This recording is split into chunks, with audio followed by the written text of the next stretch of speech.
Good morning po sa ating lahat. Tara po, pakain at painom na ng ating mga alaga. Siyempre, ang ginagawa ko po dyan, kukuha muna tayo ng pagkain. Ayan.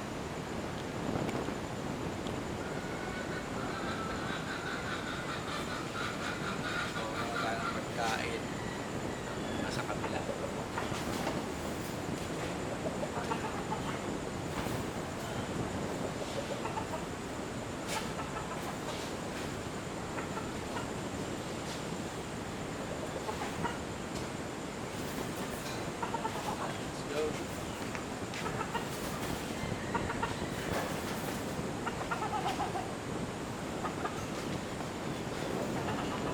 Let's go.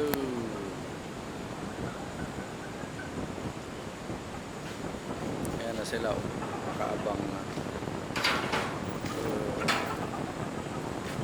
Dami na nila nakaabang. Ayan sila.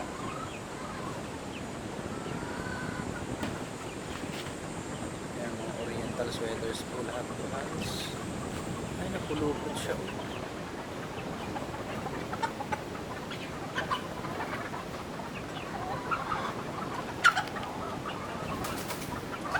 Pabili ko. Holy.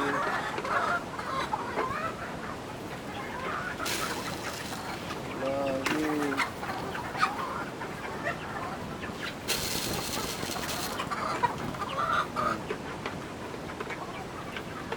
Yan ang ating mga alaga. Mga Texas na po to, no? Oriental sweaters. Yan po, no?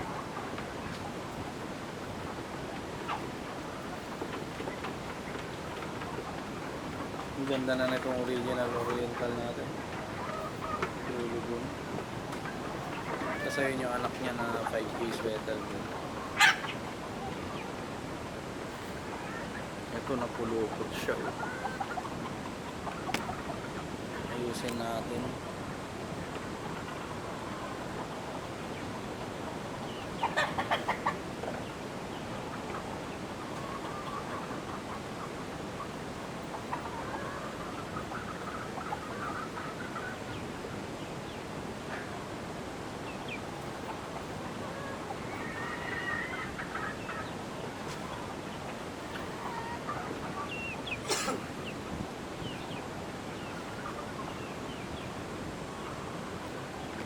Yan, okay na. So yan na po ang magsisimula ng linyada po natin talaga, sa totoo lang. Oriental sweaters po natin, Hassel Boston SBR Tornado, yan, no? Diyan na po magsisimula, no? So ang gagawin na lang po natin, bibili-bili na lang po tayo ng inahin, no, ng mga authentic golden boy sweater, 5K sweater, basta sweater po, no? Diyan na po sila magsisimula, no? At nakakatuwa po, ang dami na ating inahin, no? May mga tandang dito, yan, oriental sweaters po natin yung mga yan. Marami pa tayong tandang dito po. Kasi yung mga selected natin nandun sa kabila. Talating na natin sila rito. Yan. Marami-rami na po ito. Diba? Napaka-solid. Kakatuwa lang. Oo, ha?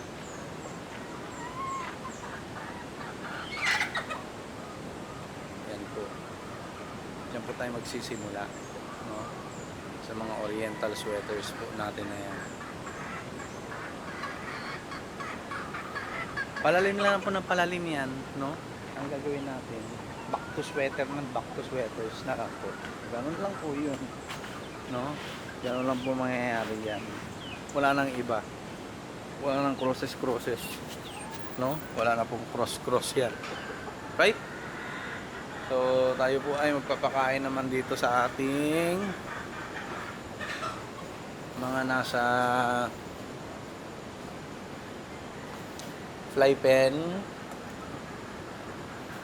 Unahin natin dito. 'Di ba mas mabilis po, no? Mas mabilis.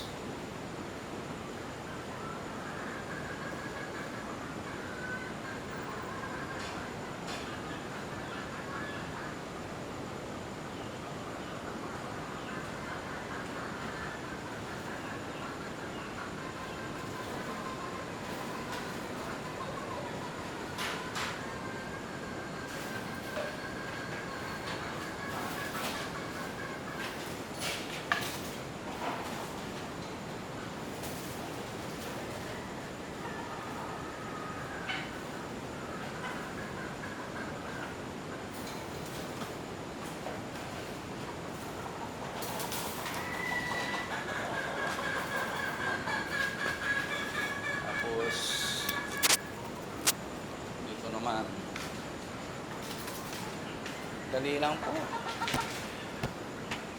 Madali lang magpakain.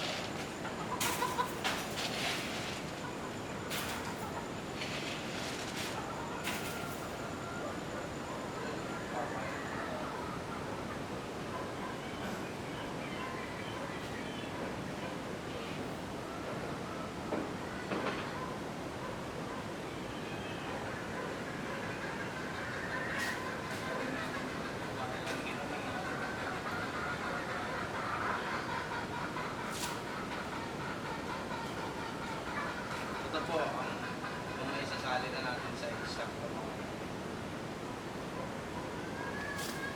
Ito pwede rin. So dito na makikita ang mga sayawan nito.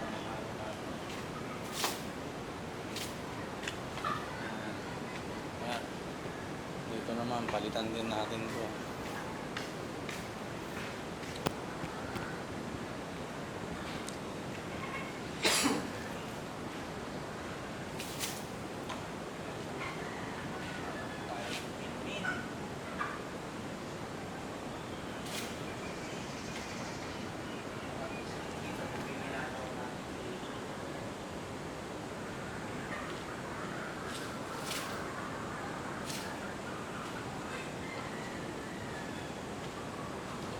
Tayo ng tubig.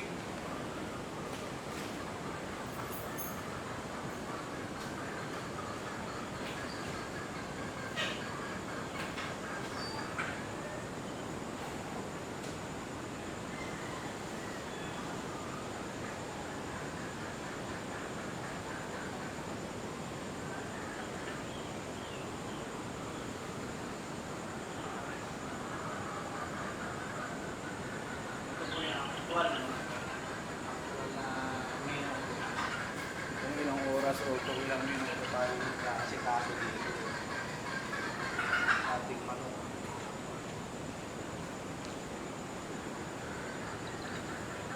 Pero wala na po wala dito sa flight na sinabi.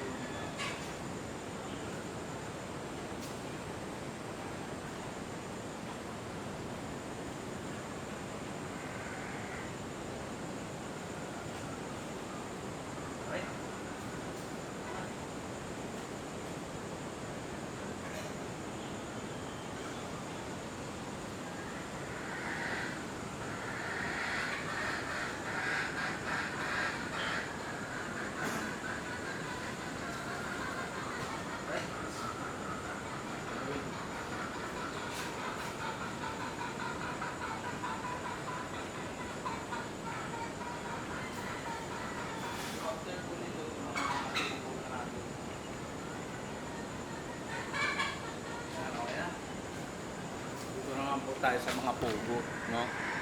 Ayan. Lang. Para makita nyo kung paano tayo nagpapakain ng pugo. No? Ayan. Isang mahaba lang yan, lalagyan lang natin. Ito lang ginaganda dito.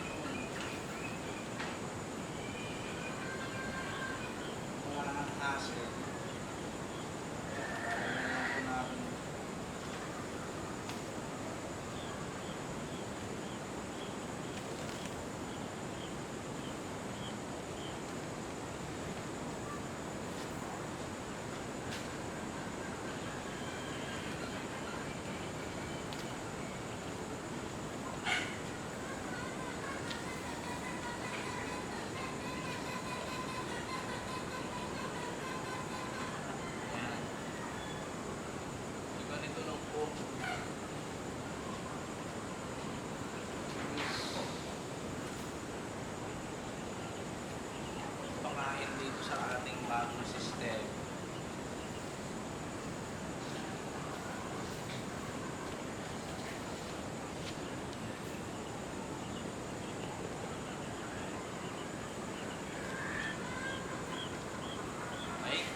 Ayun na.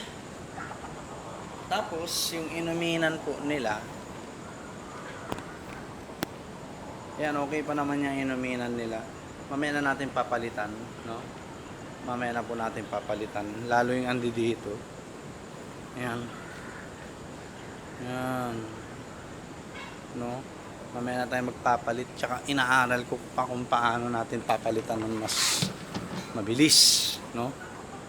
So, ito naman. Ito naman ang aasikasuhin natin itong mga ayan, no? Papisa natin. Alright? So, syempre, lalagyan muna natin ng pagkain dahil wala na silang pagkain. Kaya meron naman tayo rito.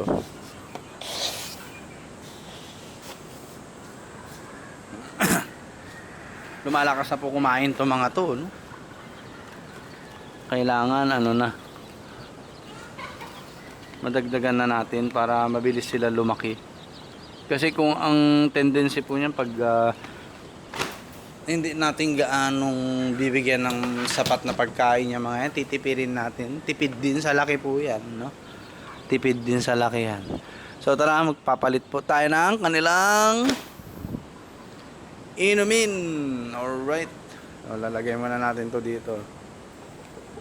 Para at least kitang-kita nyo yung mga pinaggagawa natin dito. Yan. Palit inumin.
Gagawin na lang natin, magwawalis. Ayan. Inumin ng ating mga newly hatch. Newly hatch. Right? Ang sisigla po nila, karating na natin. Nakakatuwa, no? At nakakuha pa tayo ng lalaki talaga. No? Ayan, no? Sobrang thankful ko po talaga.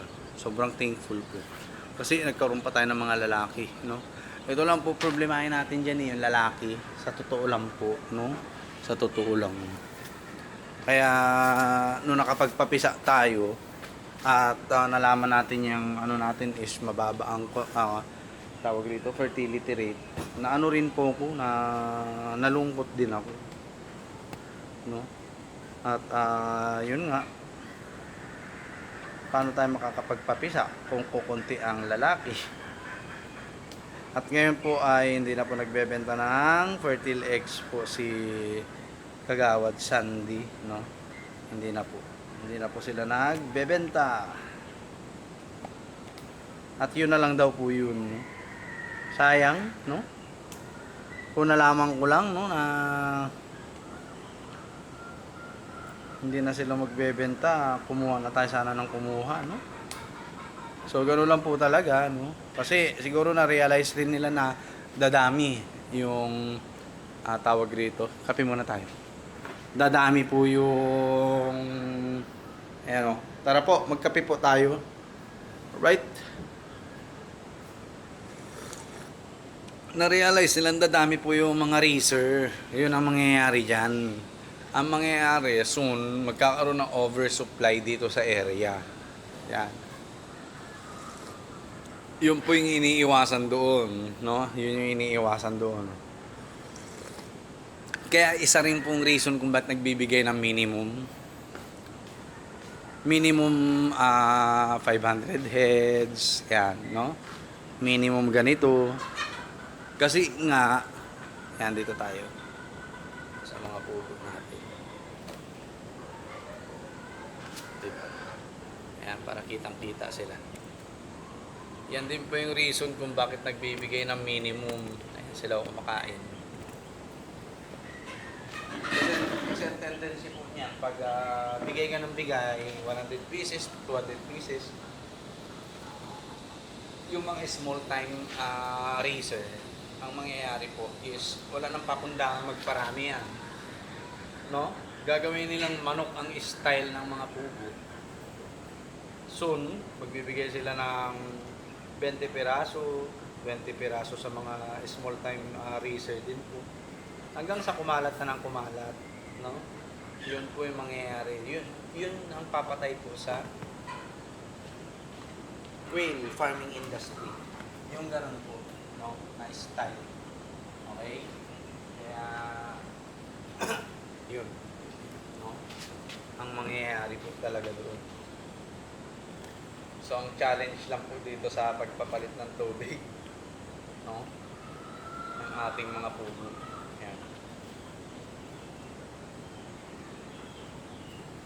So, yun sa totoo lang, di pa po tayo tapos. Magwawalis pa. Okay? Pero, saglit na lang naman yan. No? Saglit na lang. Alright? So, yun lang po. At least nakita nyo po kung paano yung ginagawa natin dito sa ating puguan at manukan, no? At karoon kayo ng idea, no?